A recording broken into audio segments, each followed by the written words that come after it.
As you can hear by my voice, I'm a bit under the weather today. Yeah, not a good day to feel like garbage before I started watching a game that made me feel a bit like garbage. But hopefully I'm feeling better for tomorrow's podcast, because for this 5 headlines, I'm going to try to keep it short. So without further ado, here are the 5 headlines from Barcelona's 3-0 loss to Bayern Munich in the Champions League. One is already out. By the time Barcelona faced off with Bayern Munich, Inter Milan had already beaten Victoria Pilsen, and Barcelona were officially, before they even began to kick a ball today, out of the Champions League. So having watched the game, it is a bit difficult for me not to believe that they went into it with a bit of that dejected inevitability, knowing that in theory, on paper, yeah, beating Bayern Munich does matter, but that match really doesn't matter other than pride and making sure all those people, almost a full Camp Nou again, got their money's worth tonight. And while this isn't a compliment to the players, I really don't think that it was that they were putting less effort forth because they already knew the result and their Champions League fate.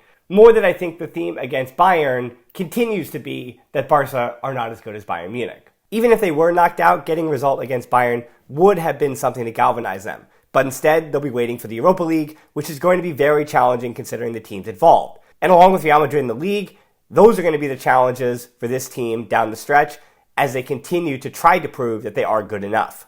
Xavi will be at the helm for those games, and he should be.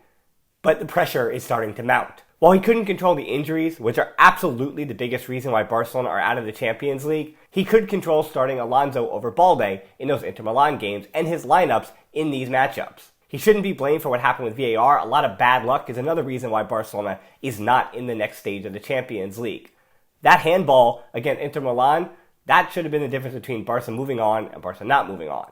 But in between that, Xavi can be blamed for not figuring out what works and what doesn't work, including probably leaving Busquets out there a bit too long. For falling out of the Champions League, blame will be sent his way. Xavi's goal is to win trophies. I don't know what's going to happen if Barcelona were to go trophyless this season, but as I've said many times, this is a long-term project. Xavi is building his team basically on the fly after this team was as bad as it could get under the Bartomeu regime. And so it's going to take a bit of patience, and it's going to take some lumps. But again, trophies is the goal. And this is a very thin line that Xavi is beginning to walk.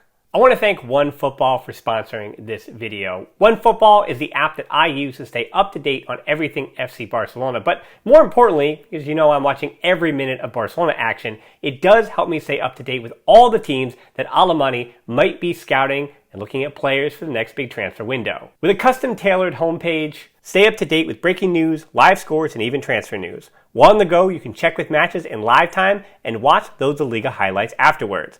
And especially if you're in a place defending the good name of La Liga against other teams. Say in the UK and Ireland, you can watch La Liga highlights on the go and let them know that it's not just Real Madrid and Barcelona, regardless of what the table says. So use a link down in the description below for a free download of the OneFootball app on Android or iOS to put all your football in one place. And they also help out a tiny Barca channel like this one too. Thanks again to OneFootball. Now back to all things FC Barcelona. 2 is lacking consistency. I would love to point fingers and play the blame game when it came to players in this matchup. I'd love to say, hey, you replace that guy and that guy over the summer, and then it solves all your problems, but unfortunately it's not that simple. Much like Alonso against Inter, who never should have started in those matches, it's really hard to blame Hector Bellerin for being on the field in the first place. People are pointing fingers at a player who had played less than 200 total minutes, had not kicked the ball in close to a month, and of course, the first goal is entirely his fault. Xavi risked it with a very high line, and Bellerin got caught against Sadio Mane, a matchup that Bellerin loses 9.5 out of 10 times. And on the second goal, it was Balde who lost the ball upfield, and Bayern attacked his side. Alonso missed the tackle you can't miss, and Bayern were off to the races. The final goal was nothing to me though. Substitutions came on, and there was a missed assignment at the back post. And because those goals were scored on the counter, you'll likely see Busquets' name thrown about as well. And here's what's true.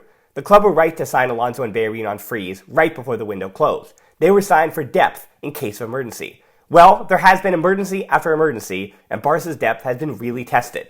But due to coming back from an injury and playing the least minutes of any outfield player, I may have to go easier on Bellerin. Even when he pushed forward, which he wanted to do, his continuity with Dembele was almost zero, and very little came of the two combining. Everything seemed to be either in front of a teammate or behind, even if the ball reached them. Which means that Barca kept possession, but the ball slowed down.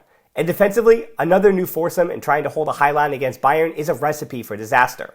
That back four clearly wasn't comfortable with one another, didn't trust one another just yet, and of course Bayern's going to take advantage of that. And even if these four did trust each other, I'm not sure they were good enough to deal with Bayern anyway.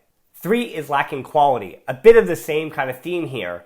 All over the field, there were issues between players not connecting the way they should have, continuity errors all across the field, especially in the final third, and all of Barcelona as a unit struggling, because that's what this unit did. Bayern Munich felt like 11 as one, and Barcelona did feel like individuals. That's why I can say Balde and Pedri, and I think Koundé too, they can all come away from this match individually and say, well, I think I played pretty well. Balde did have some defensive issues. I'd already mentioned on the second and third goal, he does have some culpability, but his positioning was usually right, and when he was wrong, it was just off by a half a foot or two, and Bayern will hurt you in ways that other teams can't when you're off by just that small margin.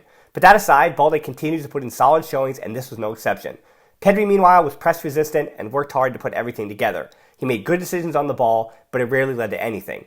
Koundé did have a rough start, but he did turn it around and was really good on the ball, though his leadership or lack thereof was tested at the back. One of the bright spots was some signs of life from Kessié. It wasn't a great performance, but it was better than what we've seen so far. He did have his moments working with Dembélé and Bellerin, but what's interesting to me was that this game, especially with Bayern fouling the way they were, especially in that first half, that it was disruptive, and it seemed to me the game was calling out for a player like Xavi instead of Kessié, which I don't know what that says about Kessié. Kessié, along with Alonso and Lewandowski, they were good at times, but their control and their passing, as I said, their fluidity with their teammates wasn't up to the standard today. And Barcelona were certainly, not on paper, but they were lacking quality in their footwork and all those little things that win you a game.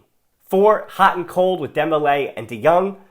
Dembélé, we've done it before, we'll do it again. Today, you really did truly see the best of Dembélé and the worst of Dembélé.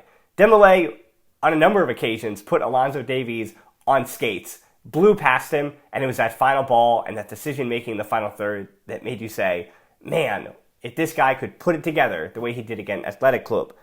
There was that sequence in particular where he dribbled past Alonso Davies 3 times, well, 2.5 times, but then either skied the cross or didn't get the ball into the box for a teammate.